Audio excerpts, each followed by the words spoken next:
Pure Islamic mood کے ناظرین کو السلام علیکم۔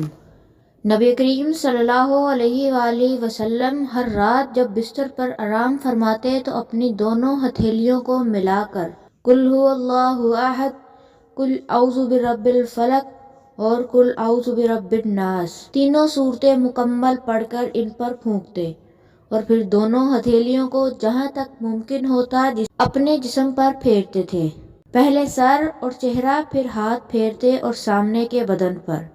یہ عمل آپ صلی اللہ علیہ وآلہ وسلم 3 دفعہ کرتے تھے۔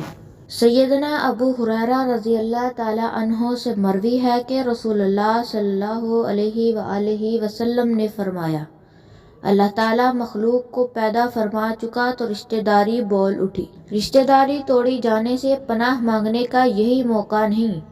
اللہ تعالیٰ نے فرمایا، بالکل، کیا تو اس بات سے راضی نہیں کہ میں بھی اس سے تعلق رکھوں جو تجھے ملائے گا، اور اس سے تعلق جوڑ لو جو تجھ سے تعلق توڑے؟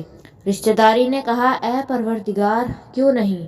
تو اللہ تعالیٰ نے فرمایا، تیرے متعلق یہی ضابطہ ہے۔ صحیح بخاری۔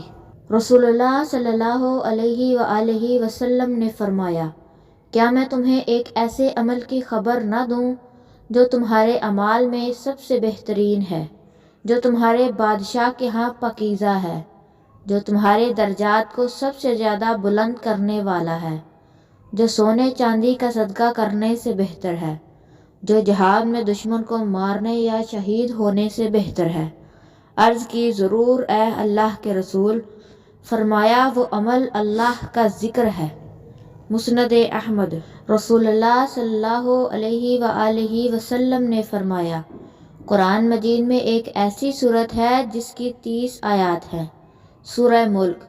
وہ اپنے پڑھنے والے کے لیے قیامت کے دن جھگڑا کرے گی، حتیٰ کہ اسے جنت میں داخل کروا دے گی۔ رسول اللہ صلی اللہ علیہ وآلہ وسلم نے فرمایا، دنیا کا کوئی شہر ایسا نہیں جسے دجال پامال نہ کرے گا سوائے مکہ اور مدینہ کے، کیونکہ ان کی حفاظت کے لیے ہر راستے پر فرشتے صفیں بنائے کھڑے ہوں گے۔ پھر مدینہ کی زمین 3 مرتبہ کانپے گی، جس سے ہر ایک کافر اور منافق کو اللہ تعالیٰ ان شہروں سے نکال باہر کرے گا۔ صحیح بخاری۔